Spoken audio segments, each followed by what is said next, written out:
अमेठी से चुनाव लड़ सकते हैं राहुल गांधी। 1 से 3 मई के बीच राहुल गांधी नामांकन कर सकते हैं। अब रायबरेली से प्रियंका गांधी के चुनाव लड़ने की संभावनाएं तेज हो गई हैं। तो राहुल गांधी जो कि अमेठी से लड़ सकते हैं चुनाव, अटकलें तेज हैं और 1 से 3 मई के बीच में नामांकन दर्ज कर सकते हैं राहुल गांधी। वहीं प्रियंका गांधी के चुनाव लड़ने की संभावना अब रायबरेली से जताई जा रही है। तो राहुल गांधी जो कि अमेठी से लड़ सकते हैं चुनाव, अटकलें तेज हो चुकी हैं और अटकलें ये भी हैं कि प्रियंका गांधी की चुनाव लड़ने की संभावना अब रायबरेली से है। 1 से 3 मई के बीच राहुल गांधी अपना नामांकन दाखिल कर सकते हैं। ये बड़ी खबर आपको बता दें, लोकसभा चुनाव से जुड़ा हुआ ये बड़ा अपडेट। राहुल गांधी अमेठी से लड़ सकते हैं चुनाव और इसी खबर पर और ज्यादा जानकारी के साथ यूपी से हमारे रेजिडेंट एडिटर आदर्श सिंह जुड़ रहे हैं। आदर्श, अटकलें तेज है कि राहुल गांधी अमेठी से चुनाव लड़ सकते हैं, तो वही प्रियंका गांधी को लेकर भी अटकलें शुरू हो गई हैं। देखिए, बिल्कुल जिस सीट से फिलहाल राहुल गांधी ने केरल की वायनाड सीट से नामांकन भरा है, कल उस पर चुनाव होना है और माना जा रहा है कि उस सीट पर चुनाव होने के बाद यानी शुक्रवार को चुनाव होने के बाद करीब 30 तारीख के आसपास राहुल गांधी और साथ ही साथ प्रियंका गांधी वाड्रा के नाम की घोषणा की जा सकती है। राहुल गांधी अमेठी तो वहीं प्रियंका गांधी वाड्रा रायबरेली से चुनाव लड़ सकती हैं। माना जा रहा है कि इस सीट के चुनाव के बाद कहीं न कहीं कांग्रेस जो है वो लिस्ट जारी कर सकती है और इसको लेकर तैयारियां भी शुरू हो गई है। हालांकि आधिकारिक तौर पर कोई भी बयान या कोई भी इस पर बोलने को तैयार नहीं है, लेकिन जो सूत्रों के मुताबिक जानकारी मिली है, जो कार्यकर्ताओं में संदेश गया है, उसके मुताबिक अमेठी और रायबरेली दोनों ही जगहों पर कार्यकर्ताओं को तैयार रहने के लिए कहा गया है ताकि वो वहां से नामांकन के बाद प्रचार कर सकें। जी बिल्कुल, इसके साथ ही आदर्श हमारे दर्शकों को इसके पीछे के ये भी पॉइंट समझाइएगा, क्योंकि वायनाड से पहले नाम और उसके बाद अब अटकलें किसी और सीट पर, तो प्रक्रिया किस तरह से रहेगी और उसके बाद वायनाड सीट को लेकर क्या कुछ होगा? देखिए, बिल्कुल पिछली बार की अगर हम बात करें तो पिछली बार राहुल गांधी ने वायनाड और अमेठी दोनों ही सीट लड़ा था, लेकिन अमेठी से चुनाव वो हार थे तो वायनाड से सांसद कराए थे। तौर पर इस बार जो है वो कहीं न कहीं ये संदेश नहीं देना चाहते हैं कि अगर वो अमेठी से चुनाव जीतते हैं तो वो वायनाड सीट छोड़ेंगे, और तो उस वोट को भी हासिल करने के लिए ये प्रक्रिया अपनाई गई है, ये रणनीति बनाई गई है कांग्रेस की तरफ से, ताकि 26 अप्रैल को जो कल चुनाव होने वाला है दूसरे चरण के तहत वो वायनाड पर भी होगा, तो वायनाड के चुनाव के बाद ये प्रक्रिया शुरू की जाएगी। और अगर राहुल गांधी इन दोनों सीटों में से किसी एक सीट से जीतते हैं तो निश्चित तौर पर वो उसी सीट से कंटिन्यू करेंगे, लेकिन अगर दोनों सीट से जीतते हैं तो किसी एक सीट को चुनना पड़ेगा और दूसरी सीट से इस्तीफा पड़ेगा। इसी रणनीति के तहत 30 तारीख के आसपास की तारीख बताई जाती है जब दोनों के नाम की घोषणा की जा सकती है। राहुल गांधी अमेठी तो वहीं प्रियंका गांधी बिल्कुल बिल्कुल आदर्श, और हम सबकी नजरें होंगी इस पर कि 1 से 3 तारीख के बीच में क्या नामांकन दाखिल करेंगे राहुल गांधी और फिर प्रियंका गांधी क्या कुछ आगे करने वाले। अटकलें फिलहाल तेज है। फिलहाल शुक्रिया आपका हमसे जुड़ने के लिए। देश के दिल यानी मध्य प्रदेश में कल पीएम मोदी थे और आज अब फिर से मुरैना में बीजेपी प्रत्याशी के समर्थन में चुनावी सभा करने प्रधानमंत्री मुरैना आ रहे हैं और इसे लेकर तैयारियां भी पूरी हो गई हैं। लेकिन इस बार मुरैना में हमेशा की तरह त्रिकोणीय मुकाबला है, जिसे लेकर बीजेपी ने तो कमर कस ली है। इसी पर देखिए खास रिपोर्ट।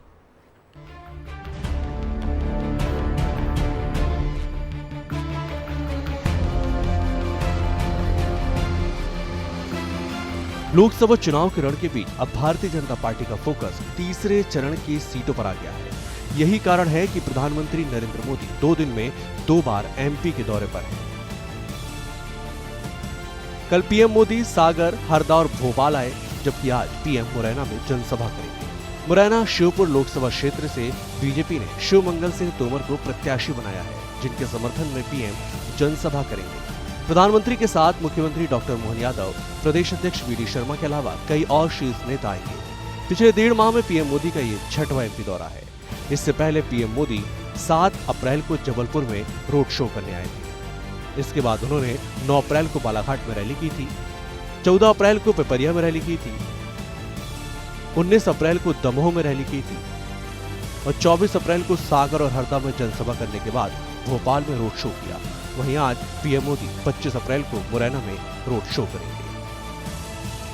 मुरैना श्योपुर लोकसभा सीट पर बीजेपी और कांग्रेस के साथ बसपा भी त्रिकोणीय मुकाबले में है। कांग्रेस ने जहां सत्यपाल सिंह सिकरवार को प्रत्याशी बनाया है, तो वहीं बसपा ने रमेश चंद्र गर्ग को चुनावी मैदान में उतारा है। यहाँ चुनाव में बीजेपी कांग्रेस के साथ ही बसपा काफी अहम रोल अदा करती है। इसके साथ ही यहाँ जातिगत समीकरण भी काफी हावी होते हैं। यहाँ ठाकुर और ब्राह्मण की लड़ाई रहती है। जातिवाद की राजनीति के कारण ही इस सीट का रुख विपरीत दिशा में रहता है। मुरैना क्षेत्र में स्वर्ण वोटर निर्णायक भूमिका में होते हैं। ऐसे में पीएम मोदी का मुरैना दौरा काफी अहम साबित होगा, क्योंकि एमपी में पीएम मोदी लगातार आदिवासी वर्ग को साधने की कोशिश कर रहे हैं। लेकिन त्रिकोणीय सीट के मुकाबले वाली मुरैना में पीएम मोदी का दौरा कितना अहम साबित होगा, ये तो चुनाव परिणाम के बाद ही स्पष्ट हो पाएगा। ब्यूरो रिपोर्ट, विस्तार न्यूज। तो मुकाबला देखिए त्रिकोणीय है और बीजेपी ने भी पूरी कमर कस ली है। लेकिन अब आपको हम ग्राफिक्स के जरिए समझाते हैं कि मुरैना का आखिर समीकरण कैसा है। तो ग्राफिक्स के जरिए समझिए मुरैना सीट का समीकरण। कुल चुनाव अब तक यहां पर 17 हो चुके हैं, जिसमें से 10 बार यहां बीजेपी ने जीत दर्ज की है। बीजेपी अब तक कुल 10 बार इस सीट पर जीत चुकी है, तो 4 बार कांग्रेस ने यहां पर जीत दर्ज की। लेकिन मुकाबला त्रिकोणीय अक्सर यहां पर देखने को मिलता है और इसी को लेकर बीजेपी ने भी पूरी कमर कस ली है।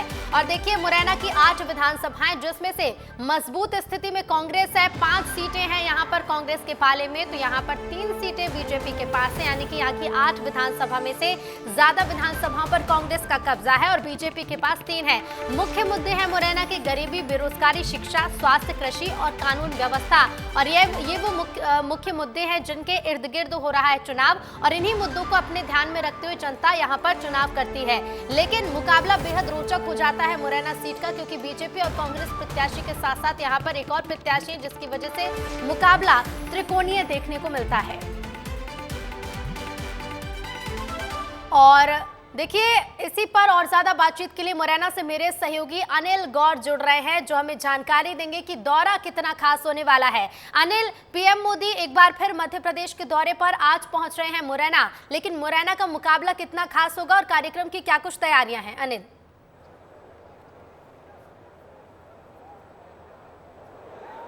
बिल्कुल, देखिए ऋतु, सबसे पहले मैं कार्यक्रम की तैयारियों को लेकर आपसे बता दूं। और देखिए आप जिस तरीके से जो पीएम नरेंद्र मोदी मुरैना में 11:30 बजे पहुंचेंगे, वो 11 ग्वालियर एयरपोर्ट पर पहुंचेंगे और उसके बाद हेलीकॉप्टर से सीधे मुरैना पहुंचेंगे, जहां पर आप देख सकते हैं कि विजय शंकर रैली और ग्वालियर चंबल अंचल में पीएम नरेंद्र मोदी का यह पहला दौरा है और यहीं से इसी की शुरुआत कर रहे हैं। क्योंकि इसका सबसे बड़ा कारण यही है कि ग्वालियर चंबल अंचल की मुरैना लोकसभा सीट काफ़ी महत्वपूर्ण है, यहाँ पर त्रिकोणीय मुकाबला है। यही कारण है कि पीएम मोदी की यहीं से शुरुआत इसी ग्वालियर चंबल अंचल में की जा रही है। तैयारियों को लेकर जिस तरीके से मैं बात करूँ तो जो तैयारियाँ हैं वो पूरी हो चुकी हैं। जिस तरीके से जो लोग हैं, जो कार्यकर्ता हैं और उनके समर्थक हैं, खास तौर पर जो मोदी पीएम नरेंद्र मोदी को देखना चाहते हैं, सुनना चाहते हैं, वो लोग भी अब धीरे धीरे आना शुरू हो गए हैं। तो जिस तरीके से जो मोदी मैजिक पूरे देश भर, पूरे मध्य प्रदेश में चल रहा है, काफ़ी देखने लायक है। क्योंकि पीएम नरेंद्र मोदी ऐसा पहली बार है कि इस अप्रैल के महीने में 6वीं बार इस मुरैना में आ रहे हैं। मतलब अभी 5 दौरे मध्य प्रदेश में हो चुके हैं, 6वां दौरा इसी मुरैना में होने जा रहा है। और हमारे साथ इस पूरे जातिगत समीकरण को समझने के लिए मुरैना लोकसभा से जो जिले के संवाददाता हैं मनोज उपाध्याय, उनसे भी बात करेंगे, समझने की कोशिश करेंगे कि यहाँ इस मुरैना लोकसभा का क्या जातिगत समीकरण है। मनोज, सबसे पहले तो मैं ये पूछना चाहूँगा कि अभी पीएम मोदी का पहला दौरा है इस मुरैना में, क्या कुछ असर देखने को मिलेगा इसका? जी बिल्कुल, मोदी का कहीं ना कहीं असर दिखेगा, मोदी मैजिक चलेगा। और पहले भी जहाँ जहाँ नरेंद्र मोदी जिस मध्य प्रदेश में गए हैं और मैजिक दिख भी रहा है कि मैजिक का असर तो मोदी जी का पड़ रहा है। लेकिन चंबल अंचल की बात करें तो हमेशा से ही हाई प्रोफाइल सीट रही है, या विधानसभा चुनाव हो, या मेयर का चुनाव हो, या ये लोकसभा का चुनाव हो। मुझे ये बताइए कि विधानसभा में भी पीएम नरेंद्र मोदी का पहला दौरा इसी मुरैना में हुआ था, क्या असर विधानसभा में कुछ दिखाई दिया? जी बिल्कुल, क्योंकि दिमनी विधानसभा सीट एक ऐसी हाई प्रोफाइल सीट बन गई थी जिस पर जो दिग्गज, जो पूर्व में कृषि मंत्री थे, वर्तमान में जो अपने विधानसभा अध्यक्ष नरेंद्र सिंह तोमर हैं, तो एक वहाँ साख लग गई थी भाजपा की, जिसको लेकर मोदी जी का जो सभा हुई थी उसमें कहीं न कहीं असर दिखा था। और अच्छे मतों से दिमनी विधानसभा सीट जातिगत सीट के लिए जानी जाती है मुरैना लोकसभा। जातिगत आंकड़ों के आधार पर अगर बात करें तो कितना जातिगत फैक्टर यहाँ पर काम करेगा?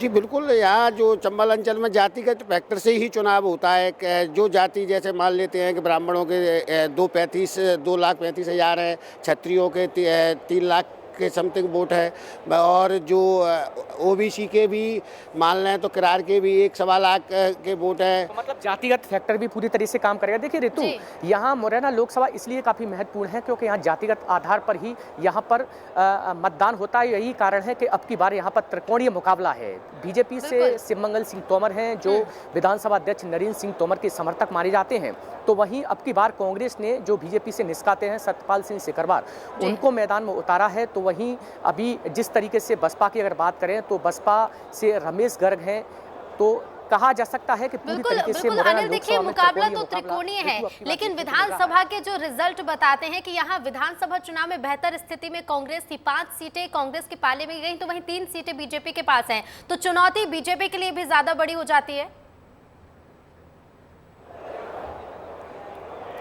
बिल्कुल, देखिए यहाँ सही कहा ऋतु आपने, क्योंकि जिस तरीके से विधानसभा के पिछले की अगर बात करें तो 34 विधानसभा हैं पूरे ग्वालियर चंबल अंचल में, जिनमें से 16 सीटें कांग्रेस के पास है। तो कहा जा सकता है कि जो 50-50 का जो आंकड़ा है वो कांग्रेस लगभग छू चुकी है। तो यही कारण है कि अब की बार बिल्कुल अनिल, कारण यही है कि इसी वजह से बीजेपी पूरी ताकत झोंक रही है, और यही तस्वीरें हम आपके पीछे भी देख पा रहे हैं। ये भी जानकारी दीजिएगा कि पीएम मोदी के कार्यक्रम को लेकर क्या जानकारी, कितने बजे कार्यक्रम शुरू होगा, तस्वीरें भी वहां की दिखा दीजिए कि सुबह से तैयारियां किस तरह से की गई हैं, जनता कब से वहां पर जुड़ेगी, बीजेपी के कार्यकर्ता कब से वहां पर मौजूद रहेंगे। बिल्कुल ऋतु, देखिए पीएम नरेंद्र मोदी 11 बजे ठीक ग्वालियर एयरपोर्ट पर पहुंचेंगे और उसके बाद हेलीकॉप्टर से 11:30 बजे यहां मुरैना पहुंचेंगे और 11:30 बजे यहां मंच को संबोधित करेंगे। तो पीएम नरेंद्र मोदी 11:30 पर यहां पर पहुंच जाएंगे। आप देख सकते हैं तैयारियों को लेकर, आप देखिए जिस तरीके से जो तैयारियां हैं पीएम नरेंद्र मोदी के कार्यक्रम को लेकर वो पूरी तरह से लगभग कंप्लीट हो चुकी है। मंच पूरी तरह से विजय संकल्प रैली इसका नाम दिया गया है। साथ ही साथ आप देख सकते हैं कि जिस तरीके से जो लोग हैं पीएम नरेंद्र मोदी को सुनने के लिए आएंगे, उन्हें देखने के लिए आएंगे। सबसे दिलचस्पी यही है आमतौर पर लोगों की कि पीएम नरेंद्र मोदी को अभी तक उन्होंने टीवी पर देखा है, वो रूबरू होना चाहते हैं, अपनी आंखों से देखना चाहते हैं उनको। तो जिस तरीके से जो तैयारियां हैं वो तैयारियां लगभग पूरी हो चुकी हैं। आप देख सकते हैं कि बीजेपी का जो दावा है कि 1 लाख लोग यहाँ पर इकट्ठे करने का जो दावा किया जा रहा है बीजेपी की तरफ से, तो उसको लेके जो तैयारियां वो की गई हैं, कुर्सी सजाई गई हैं, खासतौर पर गर्मी का माहौल है। ये जिस तरह से व्यवस्थाएं कार्यक्रम स्थल पर हैं, ये व्यवस्थाएं बताती हैं कि वही दावा एक बार फिर से है कि बड़ी संख्या में लोग मौजूद रहेंगे इस कार्यक्रम में। तस्वीरें पहुंचाते रहिएगा, नजरें बनाए रखिएगा। फिलहाल शुक्रिया अनिल आपका हमसे जुड़ने के लिए और जानकारी के लिए। तो पीएम मोदी अप्रैल में 6वीं बार मध्य प्रदेश आ रहे हैं। तो चलिए अब आपको बताते हैं कि कब कब पीएम मोदी मध्य प्रदेश के दौरे पर रहे, अप्रैल में पीएम मोदी के दौरे कब कब रहे। 6 तस्वीरें देखिए। सबसे पहली तस्वीर है जबलपुर की। जबलपुर से शुरुआत हुई देश के दिल से पीएम मोदी का संदेश, और जबलपुर में 7 अप्रैल को दूसरा दौरा हुआ। 7 अप्रैल को जबलपुर पहुंचते हैं पीएम मोदी, और उसके बाद अगला दौरा बालाघाट में होता है। 9 अप्रैल का वो दिन जब बालाघाट से चुनावी प्रचार प्रधानमंत्री नरेंद्र मोदी ने किया। तीसरी बार मध्य प्रदेश 14 अप्रैल को पहुंचे पीएम मोदी। पिपरिया में जनसभा को संबोधित किया प्रधानमंत्री ने। और चौथा दौरा रहा 19 अप्रैल को, जब 19 अप्रैल को प्रधानमंत्री नरेंद्र मोदी ने मध्य प्रदेश के दमोह से चुनावी प्रचार किया। 5वां दौरा बीते दिन सागर, हरदा और भोपाल में महारैली, इसके साथ ही बड़ी जनसभाएं। और आज यानी कि 25 अप्रैल को प्रधानमंत्री नरेंद्र मोदी पहुंच रहे हैं मुरैना, और मुरैना से अब सभा को संबोधित करेंगे। तो देश के दिल मध्य प्रदेश में लगातार पीएम मोदी के दौरे जारी हैं, और अब मुरैना में आज एक बड़ी सभा होने जा रही है।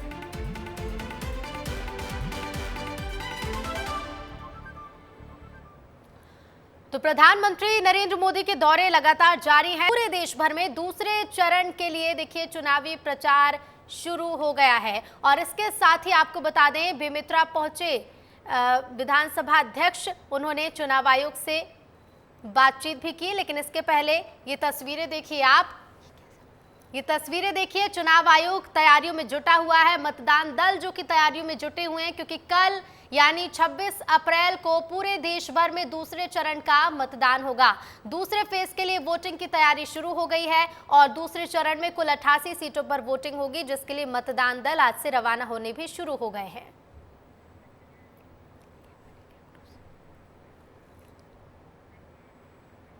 प्रधानमंत्री नरेंद्र मोदी ने बुधवार को बुंदेलखंड के सागर में चुनावी सभा को संबोधित किया। इस दौरान उन्होंने विपक्षियों को मंदिर जाने वालों से दिक्कत है कहा ये, और पीएम ने यह भी कहा कि हमने सागर में संत रविदास जी के भव्य मंदिर का शिलान्यास किया था। कांग्रेस ने उस समय कहा था कि मंदिर की जगह यहां कुछ और बन जाता। कांग्रेस को दलित संत का मंदिर भी बर्दाश्त नहीं हो रहा, और इसी पर देखिए रिपोर्ट। मोदी जी को जय श्री राम, मोदी जी को जय श्री राम, मोदी जी को जय श्री राम। सागर में पीएम मोदी को देखकर जय श्री राम के नारे लगना शुरू हो गए। खुद पीएम भी इस नजारे को देखकर इतने उत्साहित दिखे कि उन्होंने कहा कि वे लोगों के जोश को देखकर उनको ही बोलने देंगे। अरे उनको रोकिए मत, उनका इतना उत्साह है। आप लोग थक जाए, उसके बाद मुझे कहना, फिर मैं शुरू करूंगा। तेज गर्मी में मोदी को लेकर जोश सागर की उसी बड़तुमा में दिख रहा था, जहां उन्होंने पिछले साल रविदास मंदिर का भूमि पूजन किया था। इस दौरान पीएम जाति कांग्रेस के आरक्षण को लेकर जमकर हमलावर हुए। कांग्रेस ने बरसों पहले ही धर्म के आधार पर आरक्षण का खतरनाक संकल्प लिया था। वो साल दर साल अपने इस संकल्प को पूरा करने के लिए भांति भांति के हथकंडे अपना रहे हैं। देशवासियों की आंखों में धूल झोंक करके ये अपना खेल खेल रहे हैं। पीएम ने आरोप लगाया है कि कांग्रेस आपसे सब कुछ छीन लेगी। आपको चोट पहुंचाने के लिए कांग्रेस इतने पर ही नहीं रुक रही। कांग्रेस आपकी संपत्ति भी छीनना चाहती है। कांग्रेस एक्सरे कराने वाली, एक्सरे मालूम है ना, उनके नेता बोल रहे एक्सरे करेंगे और आपके लॉकर में क्या पड़ा है वो खोज के निकालेंगे। ये मोदी ने राहुल गांधी के 4 अप्रैल वाले बयान को लेकर कहा था। देश का एक्सरे कर देंगे, दूध का दूध, पानी का पानी हो जाएगा। पिछड़े वर्ग को, दलितों को, आदिवासियों को, गरीब जनरल कास्ट के लोगों को, माइनॉरिटीज को पता लग जाएगा कि इस देश में उनकी भागीदारी कितनी है। इसके बाद हम फाइनेंशियल और इंस्टीट्यूशनल सर्वे करेंगे। ये पता लगाएंगे हिंदू किसके हाथों में है, कौन से वर्ग के हाथ में है। कांग्रेस का मंत्र भी दिया, मोदी ने दिया। कांग्रेस का मंत्र है कांग्रेस की लूट, जिंदगी के साथ भी लूट और जिंदगी के बाद भी लूट। सागर के बाद पीएम मोदी ने हरदा में जनसभा की। बुधवार को पीएम का आखिरी कार्यक्रम भोपाल में रोड शो के रूप में हुआ। मित्रा पहुंचे विधानसभा अध्यक्ष डॉक्टर रमन सिंह ने चुनाव आयोग से पीएम मोदी की शिकायत पर बयान दिया। डॉक्टर रमन सिंह के मुताबिक कांग्रेस पीएम मोदी के प्रभाव और देशव्यापी अभियान से घबराई हुई है। उन्होंने दावा किया कि तीसरी बार भी मोदी सरकार बनना तय है। कांग्रेस घबराई भी है, बौखलाई भी है और छत्तीसगढ़ में पूरे 11 के 11 भारतीय जनता पार्टी के कमल खिल रहा है। ये भी लोगों को समझ में आ गया है कि इस बार का चुनाव पूरे देश का महत्वपूर्ण चुनाव है और तीसरी बार नरेंद्र मोदी को प्रधानमंत्री बनाने से अब दुनिया की कोई ताकत नहीं रोक सकती। जब हम 15 विधायक थे तो 9 लोकसभा जीत गए थे। पिछली बार सिर्फ 15 विधायक जीत के आए थे। इस बार तो हमारे बहुमत के साथ 54 से ज़्यादा विधायक हैं। सरकार हमारी है और मोदी जी का गारंटी है, मोदी जी की गारंटी है, तो उस पर छत्तीसगढ़ और देश की जनता विश्वास कर रही है। और चलिए आगे जो खबर आपको बताएंगे, ये खबर छात्रों से जुड़ी हुई है। नेशनल टेस्टिंग एजेंसी ने जेईई मेंस 2024 सेशन 2 का रिजल्ट जारी कर दिया है। जेईई मेंस 2024 में कुल करीब 9 लाख कैंडिडेट शामिल हुए। जेईई मेंस में इस साल 56 कैंडिडेट्स को परफेक्ट 100% स्कोर मिला है, जिसमें से 2 लड़कियां कर्नाटक से सानवी जैन और दिल्ली से शाइना सिन्हा शामिल हैं, जबकि पिछले साल 13 कैंडिडेट्स ने ही 100% स्कोर हासिल किया था। पिछले साल सिर्फ एक लड़की ने 100% स्कोर हासिल किया था। राजधानी भोपाल में कुत्तों का आतंक थमने का नाम नहीं ले रहा। एक बार फिर भोपाल में कुत्तों ने एक बच्चे को अपना निशाना बनाया। घटना राजधानी के वार्ड नंबर 42 जहांगीराबाद की है, जहां अपनी मां के साथ जा रहे दो बच्चों पर आवारा कुत्ते ने हमला कर दिया।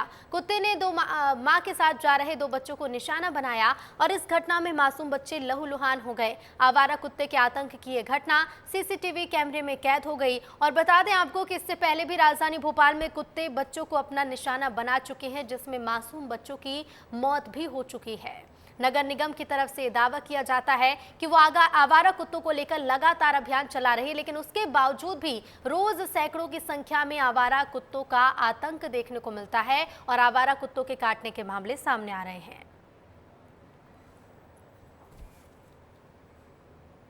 केंद्रीय मंत्री ज्योतिरादित्य सिंधिया अपने अनोखे अंदाज के चलते सुर्खियों में रहते हैं। चुनावी संग्राम में भी उनका अलग ही रूप देखने को मिल रहा है। ज्योतिरादित्य सिंधिया ने कुछ दिनों पहले अपना चुनावी गाना लॉन्च किया और 10 दिन के भीतर ये गाना गुना में हिट भी हो गया। सिंधिया के गाने पर जनता झूम रही है और इसी दौरान सिंधिया भी उनके साथ झूमते नजर आए।